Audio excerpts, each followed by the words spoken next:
Ladies and gentlemen at EVS 38, so great to be back after a wonderful lunch. For those of us here live, and so great to see you for those of us watching this afterwards. Remember, if you are part of the full program, you can always come back and watch this a second or even a third time to pick up all the detail, all the knowledge that's happening here on stage. In the transport sector, I see two super important megatrends. Of course, electrification, which is what EVS 38 is all about, and then the switch to autonomous driving. And guess what? Those two megatrends we combine in these sessions. So for those of you who are here, you found the exact right place to get to know better how autonomous driving, autonomous vehicles, and electrification go together, and where we're happening in terms of what's happening in terms of how fast are we going to go into autonomous driving, what does that mean for Europe, what does that mean for the switch to electromobility, and so forth. And as always, the questions that we're going to have to the panel I'm going to introduce very soon are not just going to be mine, they're going to be the questions from all of us. So please remember that once you put in your schedule this event, you can use the tiny button to put your questions. They're going to show up on my little iPad there, and I'll make sure to put them to the brilliant panel that we have. We're going to have also an introductory mentee opinion here very soon.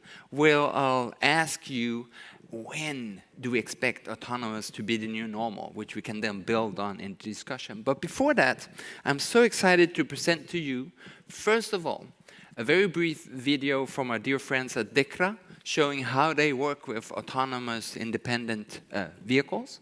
And then the keynote speaker, who's from DEKRA, is Seng. TCHAO is, and I love this title, TCHAO is the head of future vehicles and mobility services at DEKRA. She's got more than 20 years of experience that we can all build on. She is from Southeast Asia, where I myself lived for several years to work with sustainable mobility. Now she works in a multicultural fashion and background, works in the switch of mobility to sustainable and autonomous, focusing on the European market, both with a global outreach. We're going to welcome her on stage, but we're going to start out with the very brief introductory video from DEKRA. Please.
So, what you've seen is not the future.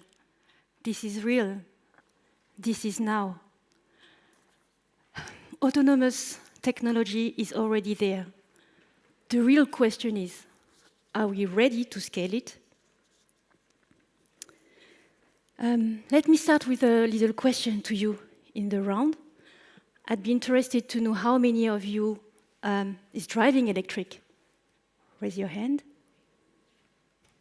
Yeah, we are in the land of EV, right? And now, how many of you would call themselves a true car enthusiast?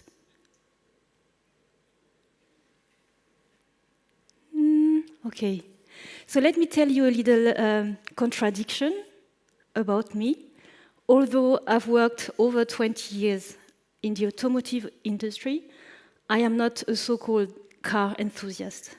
You know, I had my first car very late. I don't really enjoy driving, but I'm surrounded by car lovers everywhere. They would even, you know, when they are sitting in their EV, they would even put this artificial sound just to feel like they are driving a petrol car. But to me, driving isn't emotional. But I do have a dream. I have a dream of a day when I would see on the European roads plenty of robotaxis, autonomous shuttles that can take me from point A to point B efficiently and safely. I am one of a true believer of autonomous mobility. That's why I would love to see Europe scaling autonomous technology and bring real projects in our roads, whether for private mobility or for goods transport. Yeah, and what you've seen, by the way, in the video was the connected and automated testing facilities that DEKRA has close to Berlin. I'm sure that some of you are discovering it right now. Okay. So autonomous mobility isn't just about a technological race. It's much more about people, people's mindset, people culture, people readiness, and the trust that we put into this technology. Because without trust, there is no adoption. So figures at the moment show that, of course, Europe, the US, and China are quite ahead when it comes to scaling large projects on the roads. And I've just read an article on my way to Gothenburg saying that there will be 500,000 of robotaxis in the Chinese streets by 2030. So, but with speed also comes a certain amount of risk. In April this year, in April 2025, there are 3 college students that died in an autonomous car accident in China. Because with speed, and when you innovate sometimes too fast, there's some risk attached to it, and because innovation can sometimes outrun regulation. And Europe. In Europe, we are at a crossroad. Do we want to lead by turning our key strengths into a global advantage? I mean, in Europe, we have experts, industry excellence, we have a strong safety culture, we have a strong regulatory framework. Do we want to lead, or we want to watch the others lead the market and set the rules? So it's more than a technological race. It's about the future of mobility and who defines it. Okay. Yes, working properly. So regulation. Regulation is, of course, very often seen as a roadblock, but it can also be an accelerator. Very often, again, we oppose Europe to the US and China. We say, and we hear that the old continent is falling behind, too slow, over-regulating, while the others are moving fast and innovating. But you know, I wouldn't fully agree with that statement. If you look, here we are in the EVS. If you look at the history of electrification and vehicle electrification, what have been the real accelerators? Not technology. It's been there for 100 years. It's actually regulation. Look again at China. China, the world's EV largest market, there it's policy intervention, the new energy vehicle scheme that really triggered all investment, hundreds and hundreds of companies investing in EV, battery, and the whole value chain. So when done right, regulation can be a powerful enabler. And what's the situation, of course? In Europe, there's a starting point. I think François, hardly working on it, he will tell us a bit more in a minute, but we still have a fragmented framework, and we still have a way to go to have a robust regulation framework for Europe. No trust, no adoption. And if you look at how China reacted to the recent fatal accident, they immediately banned unsupervised features. They also immediately regulated the way autonomous features are communicated to the public. So safety comes and will always come first, but we also need clear rules, legal certainty, and a certain speed as well. So to move faster in Europe, we need to turn policy into action, and only then we will be able to become a leader in safe, autonomous mobility. Yeah.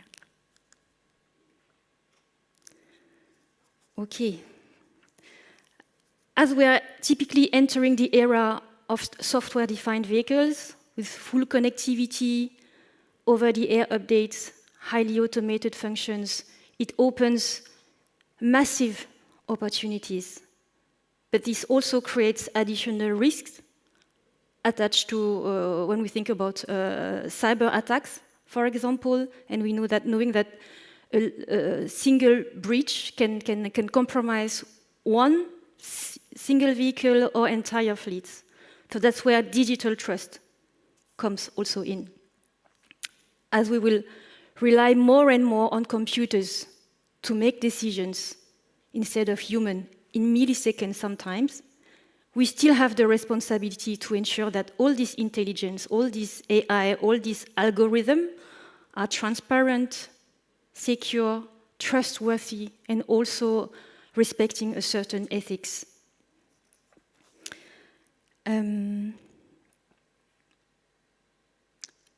So digital trust is essential, and autonomous systems will only be as strong as all the trust we build around them. And I think that's where Europe can lead. That's where we have a strategic advantage.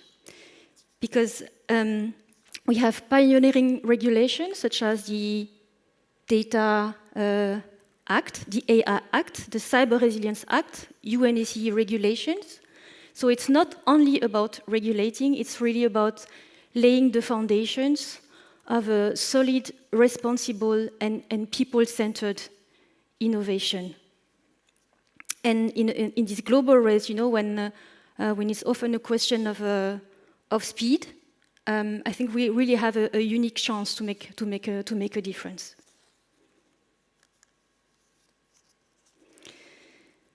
As we look ahead in Europe, I think we have a solid base. We have a solid base to lead the race.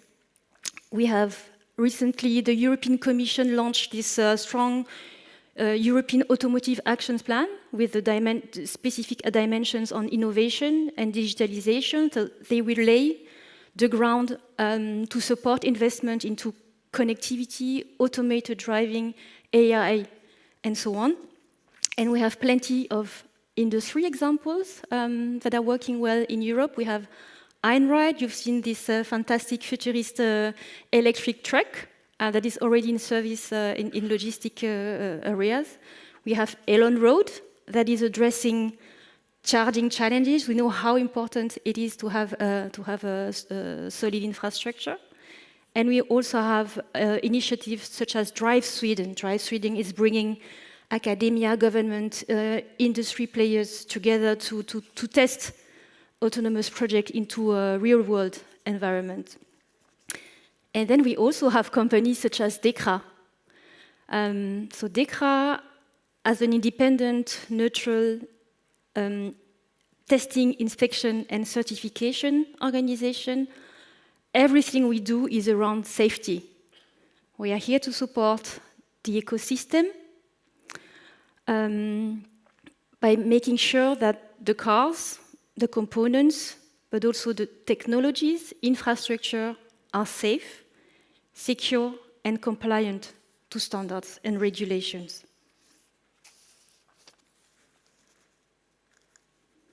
So to wrap up, how autonomous should e-mobility be? Well, just enough to make it safer, smarter, and more people-centered. The future of mobility is now. The question is, do we want to test it, or do we want to lead it? So this is my call for action to you. Make my dream come true.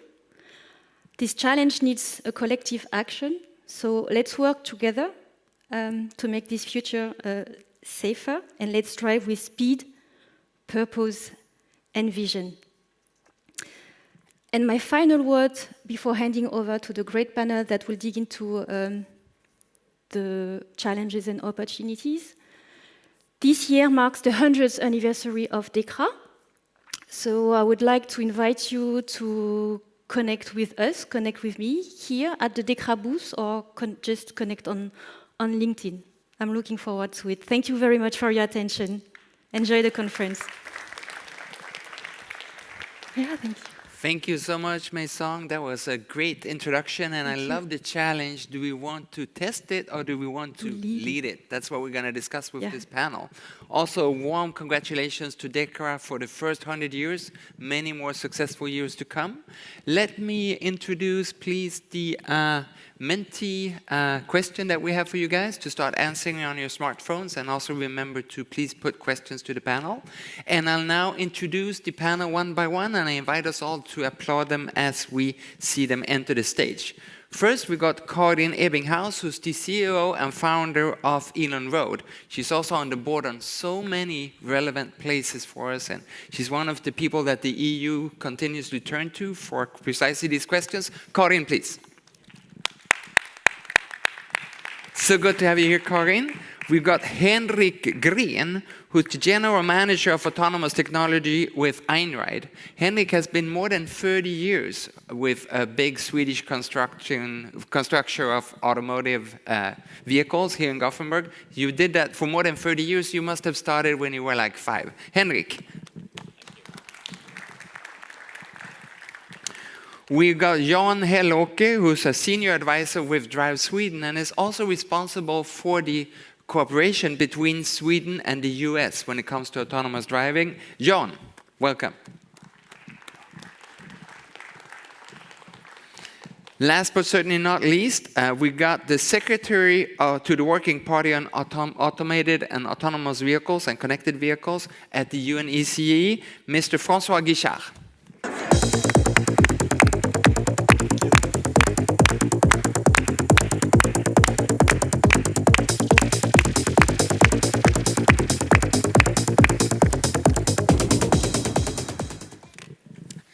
That was Electric by Leila K, and I want us to please see the results of the voting that we just had. By what year do we think fully autonomous vehicles will be common in our hometowns?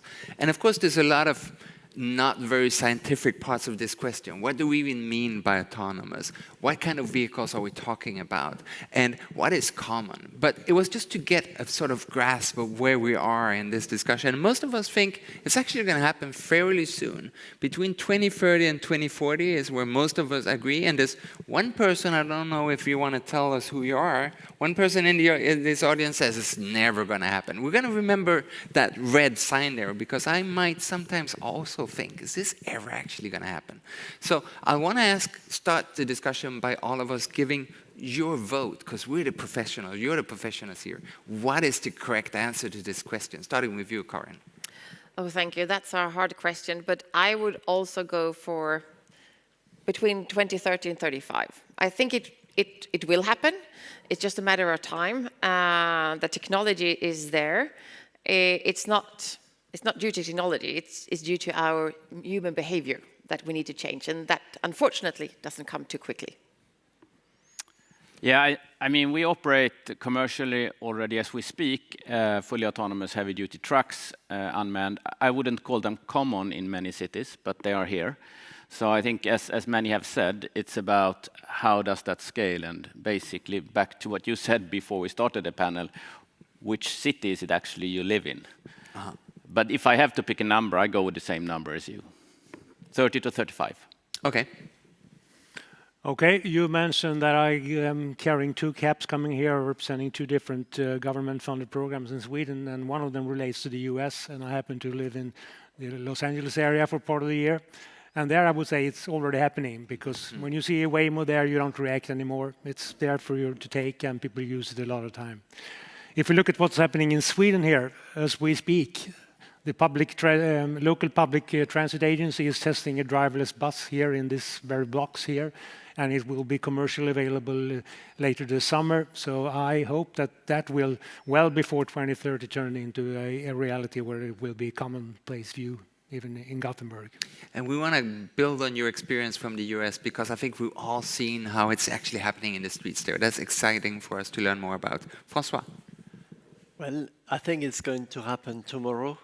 We are working very hard to produce the regulations. As we mentioned, there are places where these products already exist. We mentioned the US, China, Europe. I think we should not forget that Mercedes-Benz was one of the first having the level 3 technology in Germany, sold to customers. So this is an evolution, and I think year after year we will have better products and more autonomous.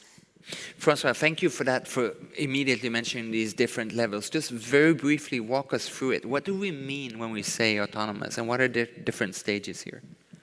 So there are some classifications. Some levels of automation are really under the control of the driver, so level 1 and 2. Other levels are really driving in certain conditions, what we call ODD, and these are the level 3, 4, and 5. And the more you the more you come to 5, the less you would need a human to interfere in the driving in case of a problem. And I think that when we're considering autonomous, and when we heard my song, certainly, it's the level 5 that we're really thinking about, when we don't actually need to be part of the equation when it comes to driving. Do you know that there is no level 5 human being? There's no level 5 human being? What do you mean by that? Well, none of us have the possibility without driving license to drive all over the world. We can drive in our countries, in some countries where there is tourism, etc. But we don't have, as human beings, a driving license for all the countries of the world. Colin, I want to ask you, well, first of all, I want you to briefly mention what you do at Elon Road, because it's so exciting. But I also want you to briefly help me out here. Why are we even talking about autonomous vehicles at a conference about electric vehicles? Well, to start off, what we do, Elon Road, have nothing to do with Elon Musk. Just want to have that disclaimer. We are what we call electricity on road. We do charging as you drive through rails that we place into the asphalt, connect to the vehicle, and transfer energy in motion. So basically giving you infinite range, and you can have smaller batteries on board. And for me, of course, I think it's really good that we talk about this autonomous and electric, because sometimes I lack in the discussion what kind of vision do we have for the transportation system as such. We talk a lot about technology, but I guess what we want to achieve is some kind of seamless movement of people and goods with as little climate impact as possible. And then for me, that combines autonomous and electric. And when you talk to different regulators and even initiatives within the EU, I lack this combination. I lack the vision of where are we going and what kind of society would we like to have in 20, 30 years. How can we sort of rethink and redesign society to really capture that? Excellent. Henrik, in my song's presentation, we saw your exciting, I know it's not called a truck, it's called a pod or something? E-bot. An e-bot. We saw the Einride e-bot. So when we were asked, or maybe challenged, are we going to lead or are we just going to watch? I think Einride's answer there is quite obviously that we want to lead. But what are the key challenges here? Well, I think that's a leading question. It's a leading question. Yeah. But of course, yes, we want to lead. So what's the challenges? I mean, I just want to underline that, of course, electric is the base. We don't even start if it's not electric. So all our trucks are electric. Many of them are manually driven by drivers, and we provide electric freight for our customers. But also we provide autonomous electric freight. And what are the challenges? And I think we touched upon one of them already. So we see mainly 3 challenges today. And one, of course, is regulatory. We talked a bit in just before we went on stage here that today we sort of operate under single permits, 1 permit per route or per city or per municipality. And yes, that's good when you have 1 or 2 or 3 or 5 or 20 or maybe 50. But somewhere there's going to be a limit to how you scale permit by permit. And there needs to be a broader regulatory regulatory landscape where we can deploy fleets of vehicles in larger scales than on single permits. So I think that's one of them. The other one, of course, is the technical capabilities.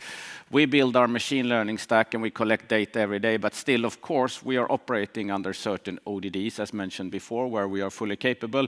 That ODD expansion needs to come bit by bit, and that's a technical maturity. And then as a third part of it, it's the business case, and that's why we found that we cannot sell autonomous trucks. Who would buy them? Who would operate them? How could the end user actually use them? So we provide freight, but there needs to be a business case to which that freight has a value compared to human-driven freight, which yields profit for us. And in our conclusion, that means that we need to provide freight in the same way as robotaxi companies provide human or personal freight. So those three is the expansion limitation factors in my mind. Those are three great challenges, and I want to build on the first one here, the regulator. And I also want to say that Sergey and Philippe and Anne and all the others, keep your questions coming. I'll integrate them in the questions. It's so great to have your help here. And a lot of the questions are actually about the regulations. What kind of regulations are in place? Is there like a global framework? What's happening?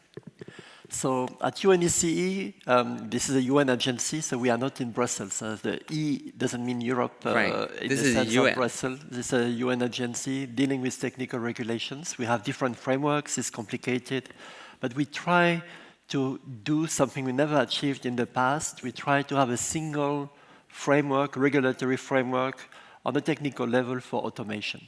So there is an agreement between China, Japan, well, Asia, Europe, UK, US, Canada to work collectively and deliver a single set of requirements for automated driving. And we are trying to deliver this framework by mid of 2026. So, you know, regulatory activities, there can be some delays. That sounds like but fast. it is you know, the ambition is to deliver the first set of regulation quite quickly. Mm-hmm. And ambition and reality, but what should we bet on this? Can Einride be certain that there's going to be a global framework in a year? Yeah, well, you know, there are always risks. There could be like 6 months, 1 year delay, you never know. But the vehicle regulations started maybe, you know, in the 50s, you know, the one we know today, and we are amending them 3 times a year since the 50s. So it means the regulations that are going to come will be baby regulations that will grow, that will be amended, that will address the challenge that we will discover together. So this is a breakthrough, this is a first start, and you should expect actually evolution of the regulatory framework. I loved how Meuy said that the regulatory framework may often be seen as something that sort of breaks evolution, but that it can actually be an accelerator. How do you ensure that the regulation helps first movers like Einride, Elon Road and others? Well, this is always the question, do we need to regulate? Especially as a regulator, you should ask yourself the question. When you start with regulation, you take the risk to freeze innovation. So in that case, for automation, there was really a strong call from industry for regulation. Industry is really calling for regulation. It's not easy, you know, there are things, concepts like ODD, you know, so we are not delivering the level 5 technology immediately, so regulations is required by industry for this reason.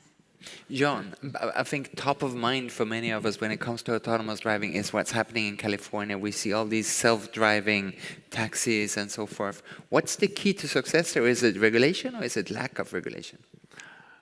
I think the key to Waymo's current success was partly a little bit of regulation, secondly a ton of money, and thirdly a lot of very smart people. So there's no doubt that they're in the lead of that development right now. But that said, coming back to the regulation, I think by now, this is being a little bit on the flux, how the US federal agencies are looking at how to regulate AVs, and it's not really clear where it's going to end up, and there are some discrepancies between different states and so forth that complicates things. But coming back to your question to Francois here, I think there's an interesting parallel. If you move back to 30 years ago, the US had 3 or 4 competing cellular standards, mobile telephony standards, whereas we in Europe and spearheaded by Sweden, started working on GSM.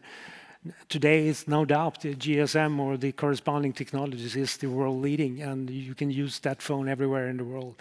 And so I think there's a compromise between how you look at regulation. At one point in time, it sort of holds you back and delays you. But once it's in place, if it happens fairly fast, then it's a really good starting point for good things to happen. And you are sort of the person that's the bridge between what's happening in the US and how we can bring that to Sweden and Europe. But what do we sort of bring to the table? Are we just copying and trying to keep up?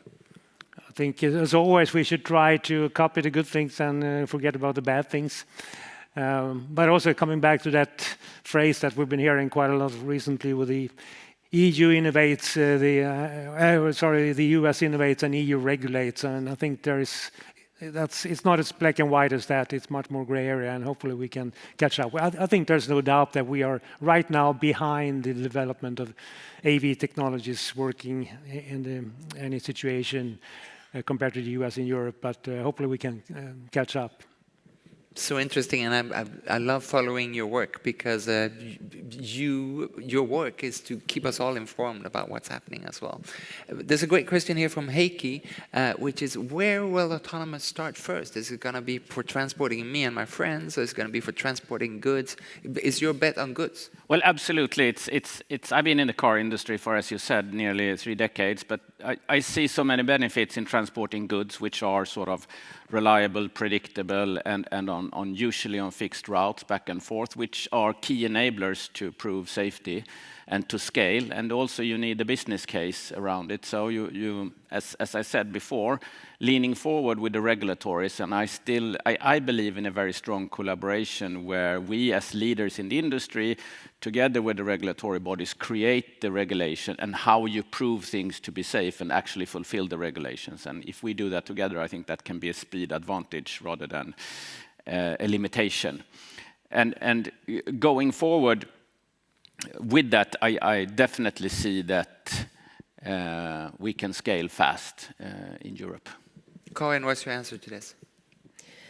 Well, of course, the question that the catch-22 or the chicken and egg, should we have standards to scale, or does standards restrict innovation? Sometimes I get the sense that the legacy players, they are reluctant to new innovation. They go, there's no standard, so we don't need to consider it even. So, and then the market says, oh, this is a question for the politicians, and the politician says, oh, it's the market that it needs to. But at some point, I think we need the two together, because this is such a systematic change that we are facing. So it cannot be either the politicians or the market. We need to work together. And I find it sometimes frustrating, because I'm part of some subgroups for the AFIR directive, for example, that are planning charging stations along the TNT network. But we don't talk about autonomous. So what if we build a lot of charging stations along the highways, and then in 20 years it will be stranded assets because our streets will be full with autonomous vehicles and they cannot utilize? Should it be living some people there at the charging stations that's job is to go and plug them?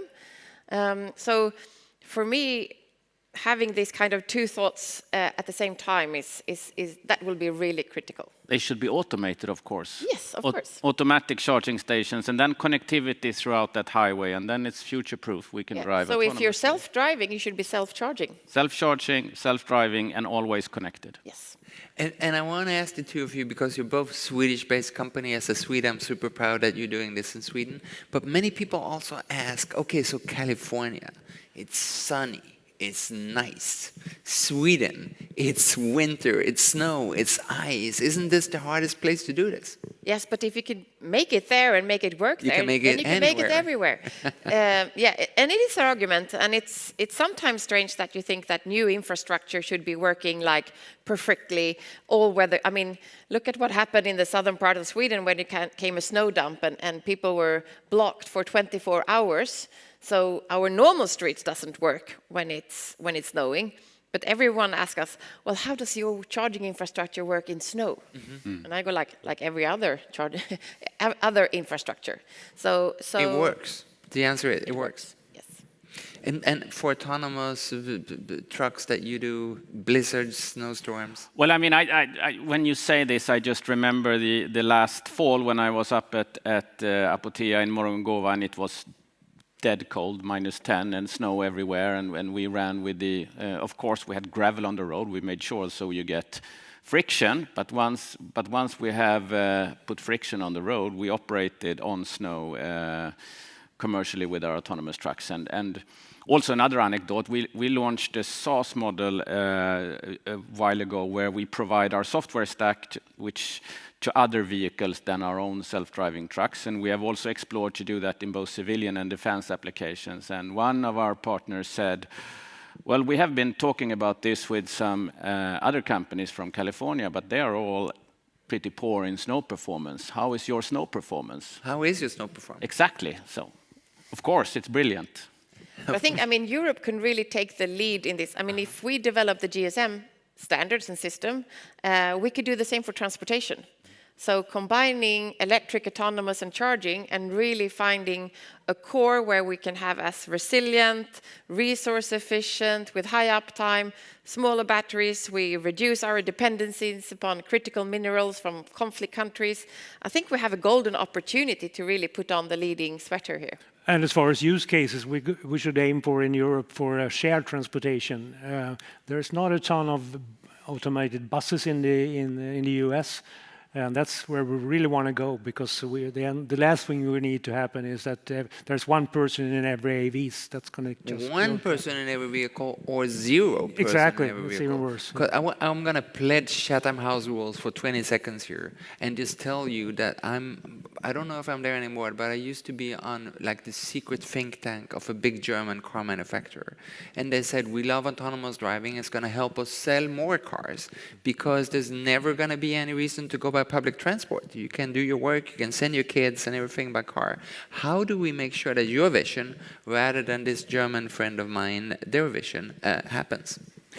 Actually, that's an area where I think we're going to need some regulations in the future.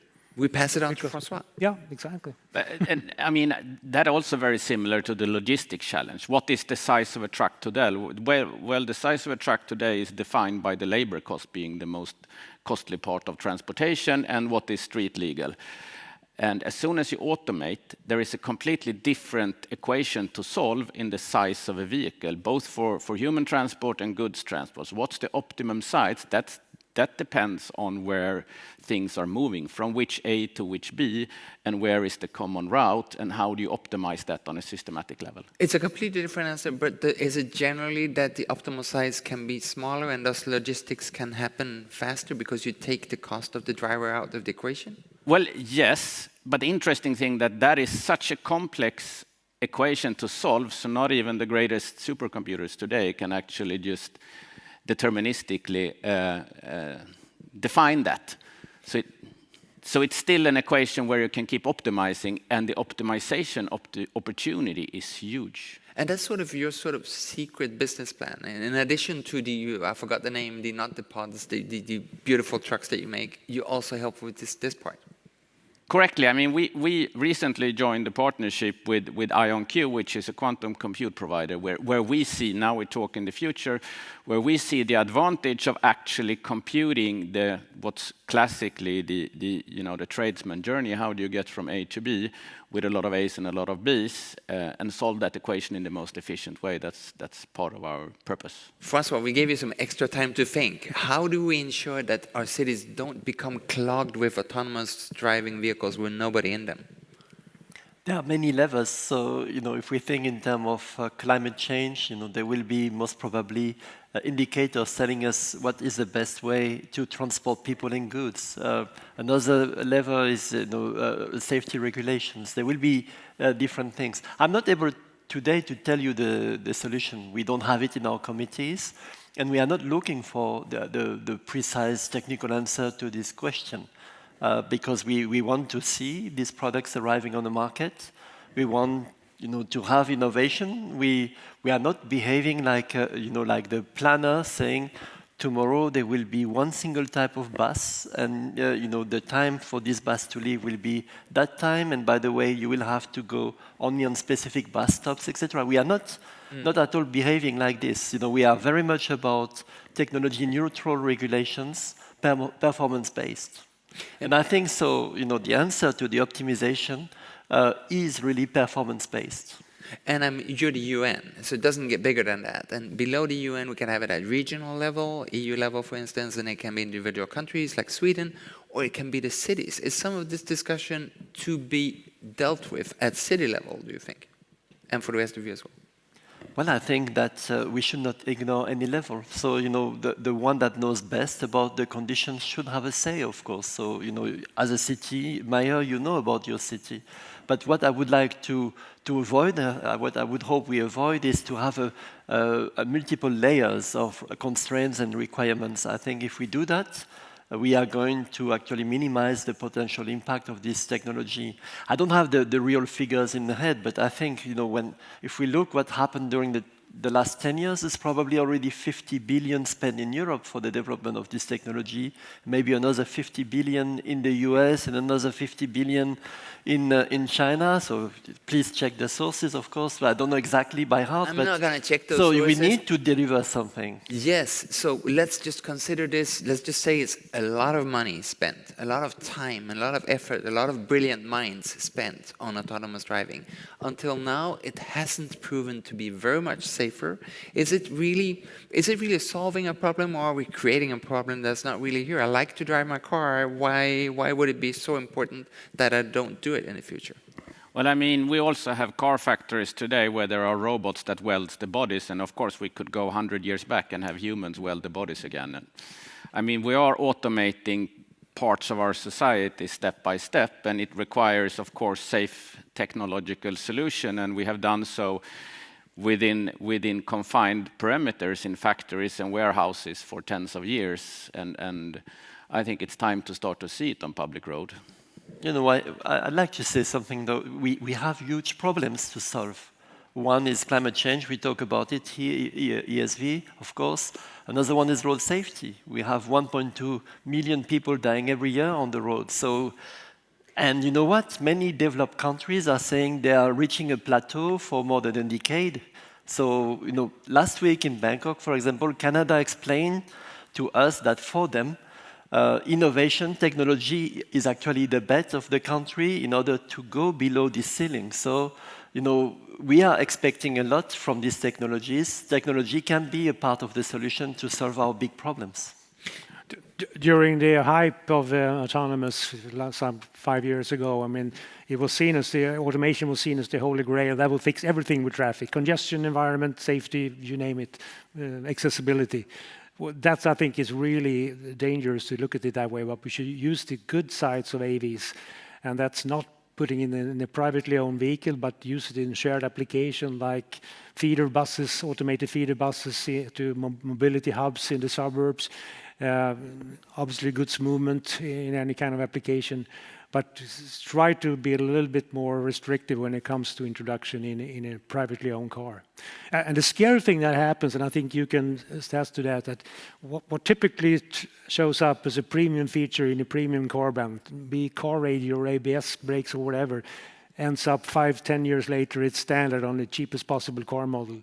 So chances are that 10, 15, 20 years from now, even the cheapest whatever car brand will be some sort of autonomous, and letting that car be operating by itself, and you send it out instead of paying a hefty parking fee for it to wait for you while you're doing your errand. That's going to be the real nightmare with AVs in traffic if that happens. And how is that dealt with in the US context? When you sort of look at the US and California and San Francisco, are they dealing with this issue?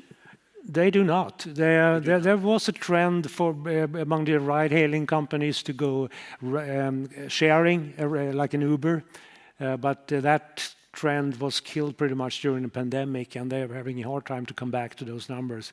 And I think that's really key, and that's where I hope and think that Europe can lead in increasing that shared use of those automated transportation features. Corey, I want us to discuss a little bit more about EU policy, how policy, public-private partnership can help you develop. Do you feel that the EU industrial strategy, the EU thinking about moving to electric and autonomous vehicle. No. Is that helping? Yes, but as I said before, I lack the combination of it. So there's a lot of subgroups focusing on the electrification, and then there's autonomous.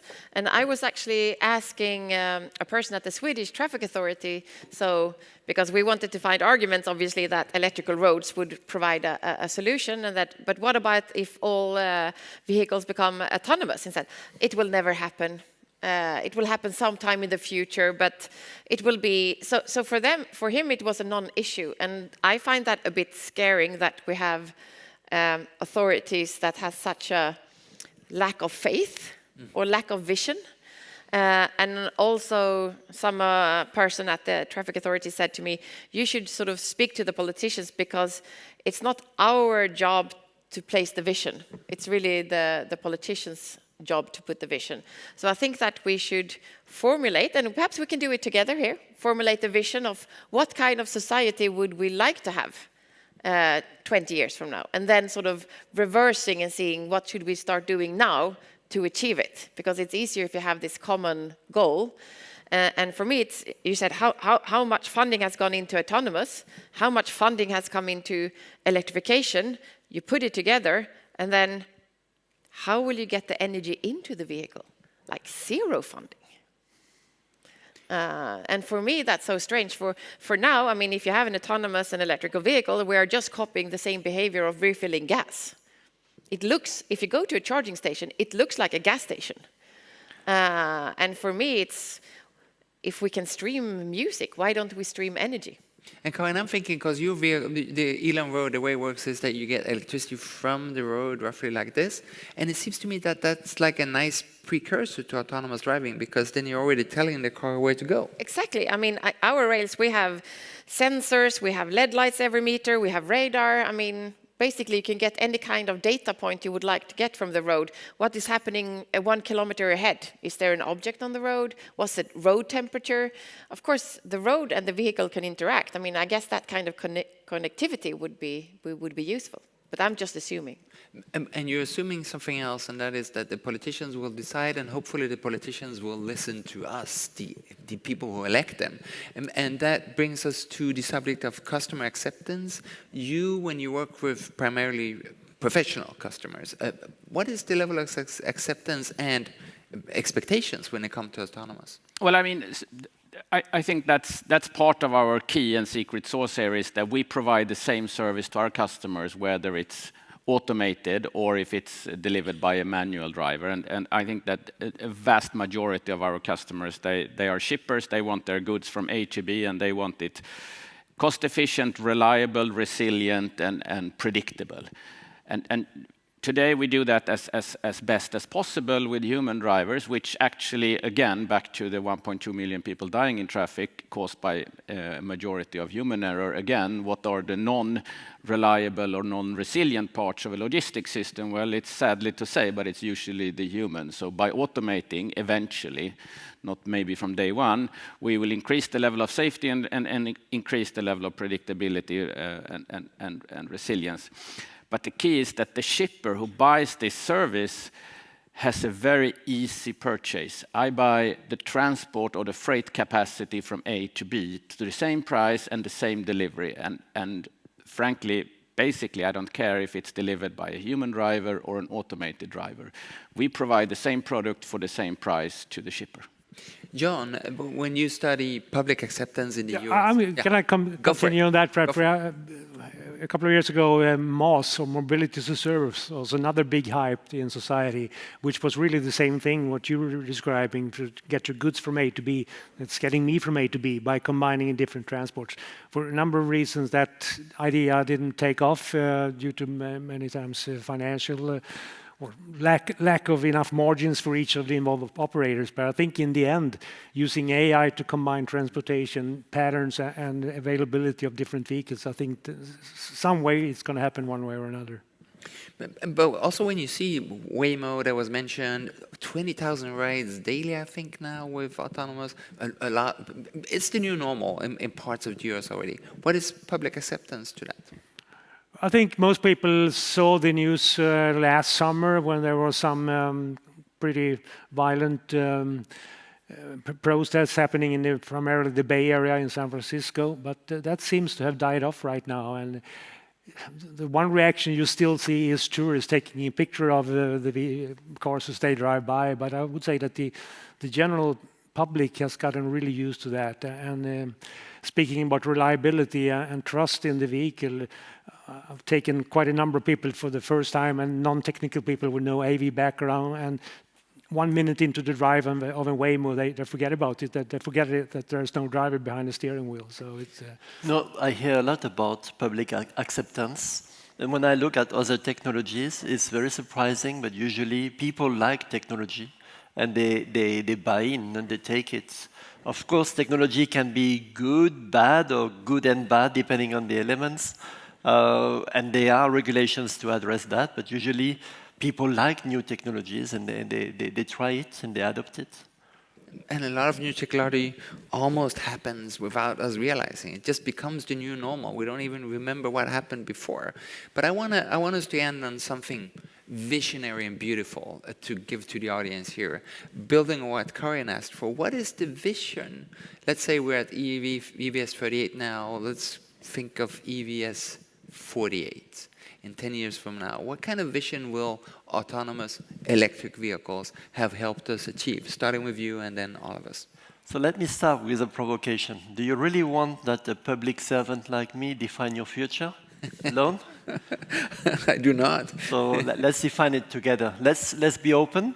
Let's create a space for everyone that wants to innovate and come up with new technologies. Wonderful, thank you. Jan. I like to see electric modular shared vehicles operating autonomously without a driver that provides ultimate flexible mobility to everyone. And it's a very affordable price. I love that so much, so I'm going to ask you to just show us a few building blocks, how to get there. We need to work together. I think that's an asset that we have in Sweden and in Europe to some extent, that we work very closely between the government and the private industry, as large players as well as startups, and I think that's something we should build on and create a good system together. It's all about the system in the end. I'm just going to put you on the spot. I can't help myself. You're working with the US President Trump, sometimes unpredictable. How does that help? I waive that question. You might be listening. All right, thank you. Thank you. What's your vision? Well, I mean, very obviously for me, it's to eliminate the 1.2 million deaths that we see in traffic every year globally. So by automation, I believe on a long term we should be able to get there.